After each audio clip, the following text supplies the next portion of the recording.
Journey into a world where the art of fly tying transcends time, preserving the intricate legacy of its greatest masters. Each meticulously crafted fly, a testament to unparalleled skill and innovative design, awaits your discovery. This is the Masters Fly Tyers Archives.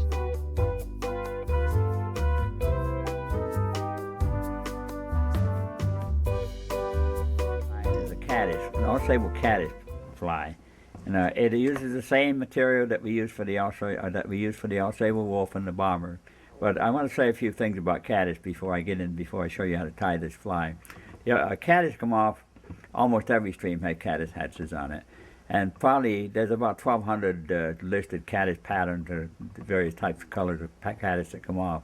For the most part, they come off in basic colors of brown, cream, dun, gray, kind of a rust color, and the caddis fly, for the most part, majority of them come off in size 14 or 16. 16 probably being the most popular.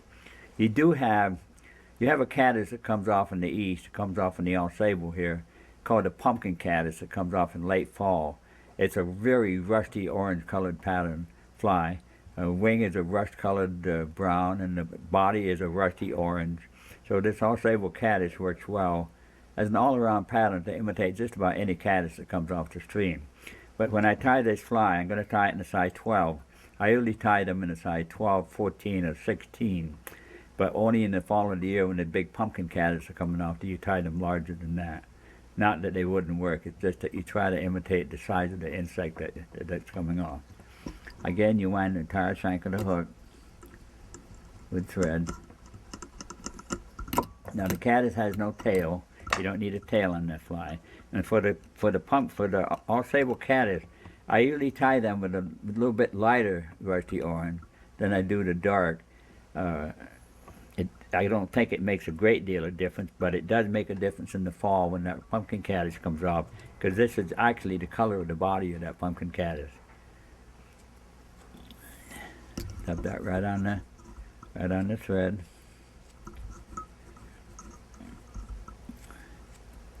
You notice I'm dubbing. One thing I will point out to a beginner that watches me dub, a beginner begins dubbing fur on a thread. Let me point one thing out that you may miss if you watch somebody put dubbing on. You notice my fingers turn and spin on it. When you do that, don't do this way one way, and then the next time you put more on, go the opposite way, because what you're doing then is unspinning the fur from the thread. Make sure that your fingers turn the same way each way that you stop, like that, so they're coming back.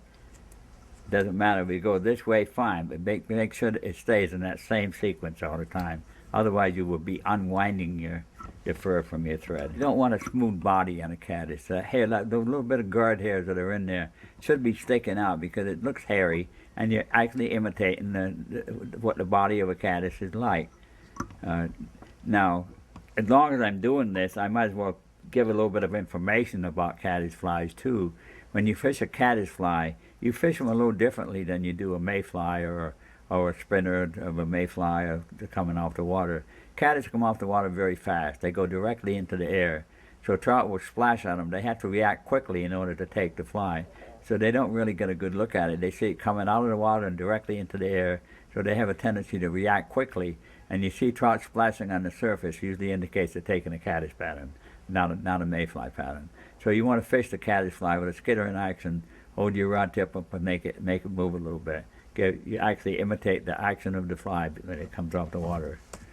Now you bring the body back about 2/3 of the way to the eye, and then you tie it. Again, you're using the same hair, but you don't make it come out too far. You don't want it to come out beyond the bend of the hook. So you tie it in like that, short. We just want it to come out so that the ends of the hair reach perhaps the bend of the hook. Then you clip that part there, and this wing is tied like so that you tie it in. So it's a down wing. Caddis has a down wing. Notice that? It's laying almost flat over the body. Tent wing caddis are tied with turkey feathers and different types of duck feathers and things like quills rather, and they're laid over the top of the body, parallel to the hook. laying flat like that. Well, this caddis is tied with the Ausable Wulff wing. It's tied with a half-tail wing, and it's tied directly over the body like that. Now, this caddis is tied with the same hackle. You clip the hackle like so, so that you're tying in those little barbules. Clip both hackles. You don't want to tie on a smooth stem, and as I said before, it only takes you a couple of seconds to do this, and it makes a difference whether your fly is going to stay together or not. You tie on a smooth stem, it has a tendency to pull out. You tie both hackles in like that. Bring your thread back to the bend of the hook. Tie one hackle before the other.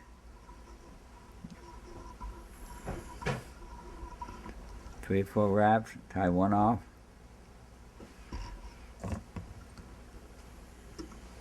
And tie the other one, intersperse it.